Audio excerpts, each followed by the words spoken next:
All right, so in this video, we'll be covering actual problems. So problem solving for convection when it's involved in mass transfer. So far, all we've done is look at problems that included diffusion. We've looked at both steady state and non-steady state, but for now, we'll look at a situation where we have convection involved in a steady state system. And so let's assume that we have this kind of tube, right?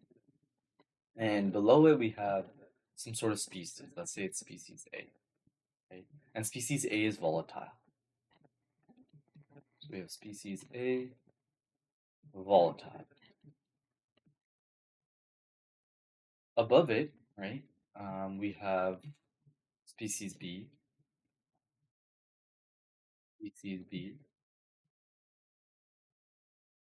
right? And it's kind of it's inert. So we're assuming that no reaction. Inert.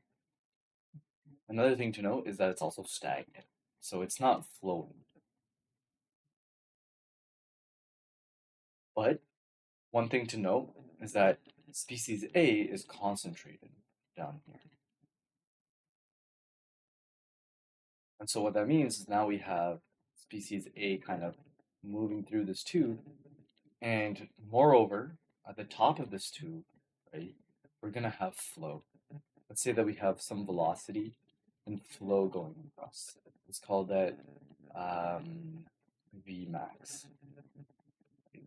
So we have flow going over the top, and so as particles of species A kind of travel up the tube, if they diffuse up, they're getting kind of carried away, right? And so this is the system that we have. So what we basically want to do, the goal, we want to find concentration profile.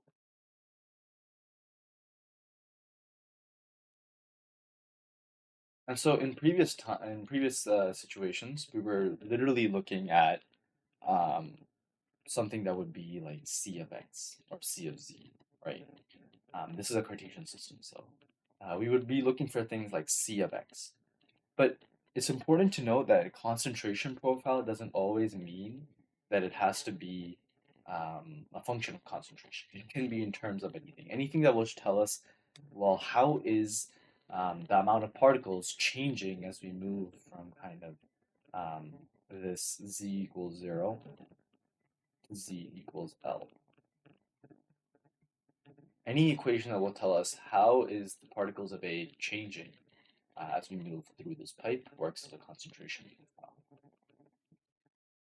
So, or obviously, in order to solve any of these equations or these situations, we need to know kind of the boundary conditions. And so we'll say that at z equals 0, we have a certain mole fraction. We'll say that the mole fraction at z equals 0 is xa naught, and at z equals L, the mole fraction is xAL, right? These are common boundary conditions. You might run into these. And so the first thing, step one, what we're going to do is that we're going to define the boundary conditions.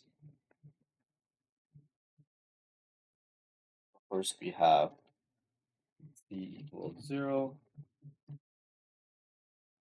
x equals xa naught, and then we have z equals L,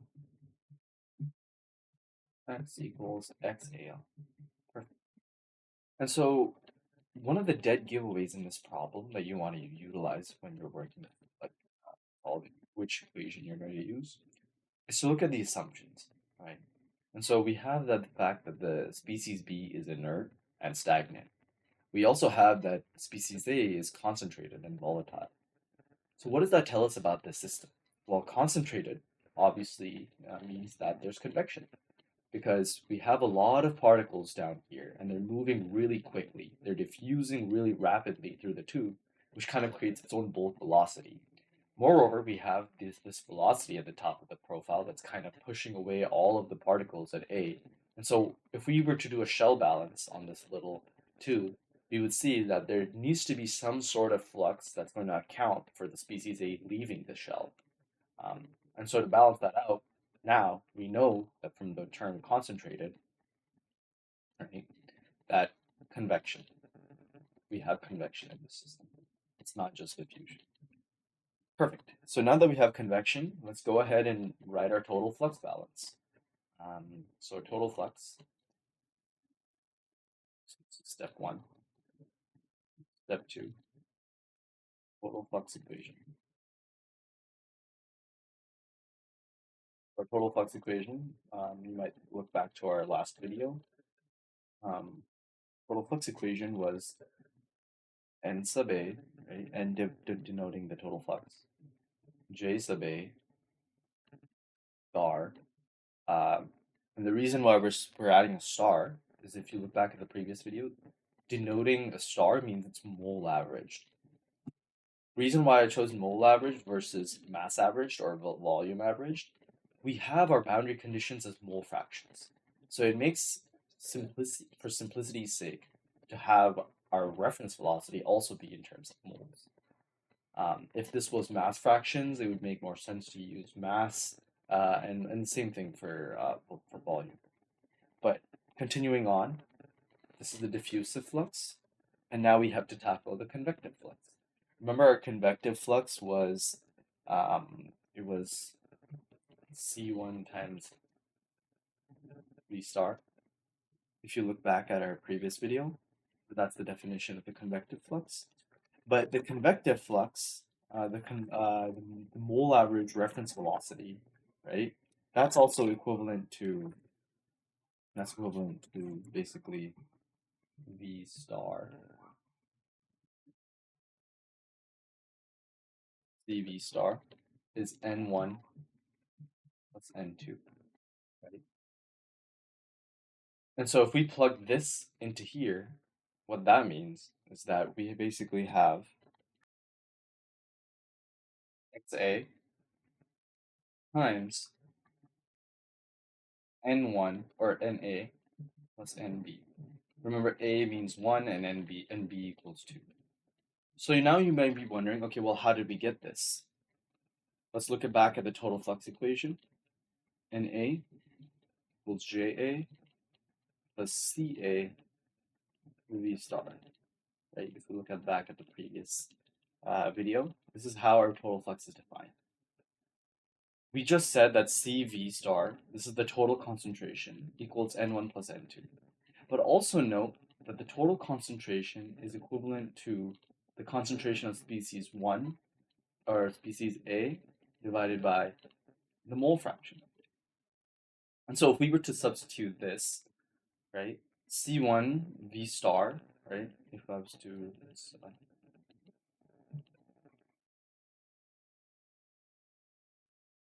we were to do this, then what that means is that C1 or CA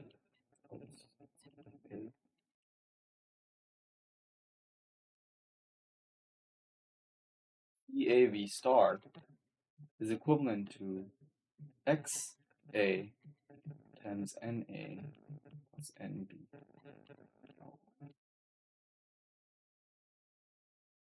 plus NB. And so that's how we plug this into here, using the fact that total concentration is the individual concentration divided by the mole fraction. So now that we have the total flux equation, what's our next step? Well, we have to now solve the individual parts. So solve the diffusion part first. We know we're familiar with that using Fick's law. So solve the diffusion.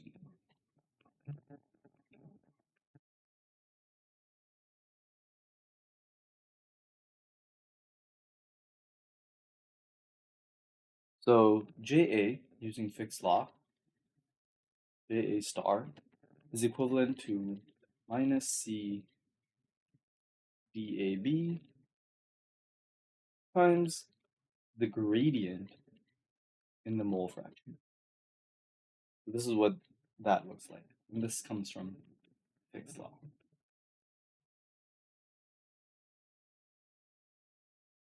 So now that we have that, the next thing to do is let's rewrite our equation, right?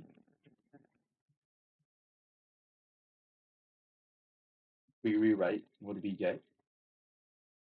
We now have the total flux, Na, is equivalent to minus C dAB dXA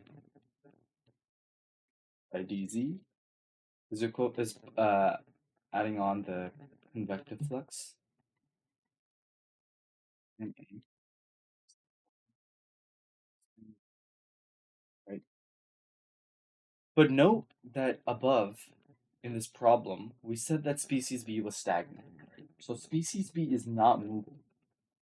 And so if we look at this equation, there is something that we can actually rule out. Molar flux of B. For flux to happen, we need to have flow. So if there's no movement, there's no velocity associated with species B, that means that NB must be 0. NB equals 0. And so if we now rewrite this, this is nothing but minus C dAB dXA by dZ XA and A. So now this is all that we have. Perfect. We have it all in terms of just one molar flux species and one mole fraction species. So now all that's kind of left is that we need to kind of rearrange this in a way that we can solve the differential equation. So solve ODE.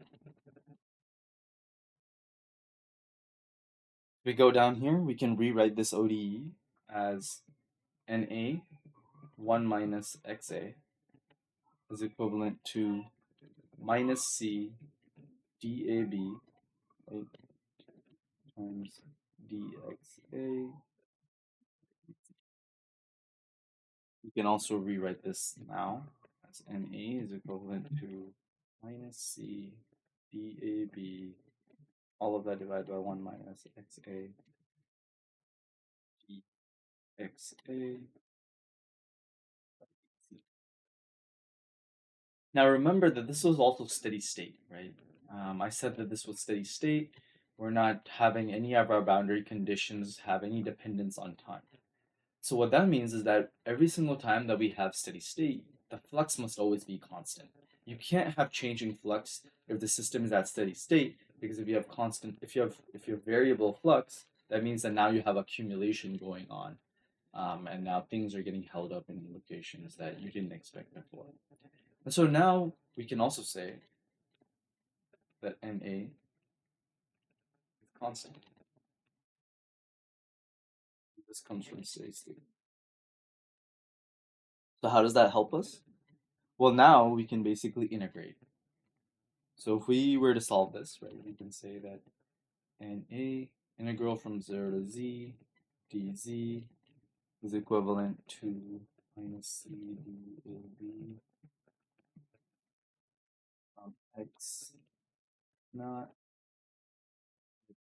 a a 1. So this is our ODE. Solve this. This becomes Na on z is equivalent to c dAB. This is just an ln term, but you can bring in the negative to basically swap it around.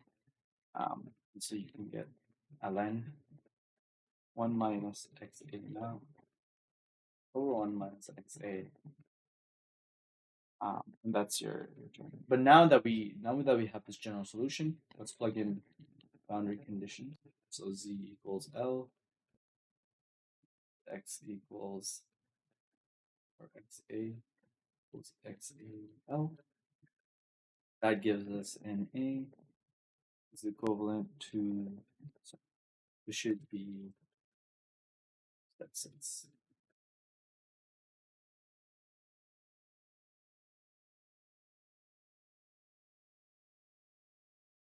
By the boundary condition.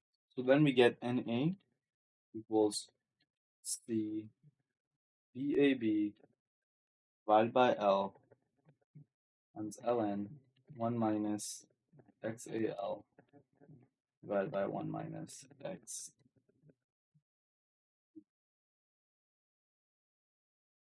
Perfect. So now that we have this, we can basically now substitute this constant into the original equation, this one, um, and we can basically then get what the general concentration profile is in terms of the mole fractions. And so if we plug that in, what we get is 1 minus xa divided by 1 minus xa naught is equivalent to 1 minus xal divided by 1 minus xa naught, all to the power of z divided by L. And this can work as your concentration.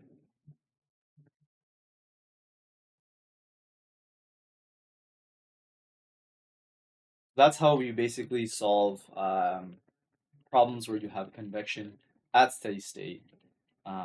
It's very similar to if it was just diffusion, except now you have to choose a proper, appropriate reference velocity to your system. And then now you're dealing with total fluxes. So you're going to have to integrate with respect to your mole fractions, mass fractions, volume fractions, and figure out, okay, well, we basically have a constant flux. We can take that out of the integral because it's constant, and then we can figure out the concentration profile. Instead of raw concentration, now we're figuring out in terms of mole fractions. And so, yeah, that's how you do it.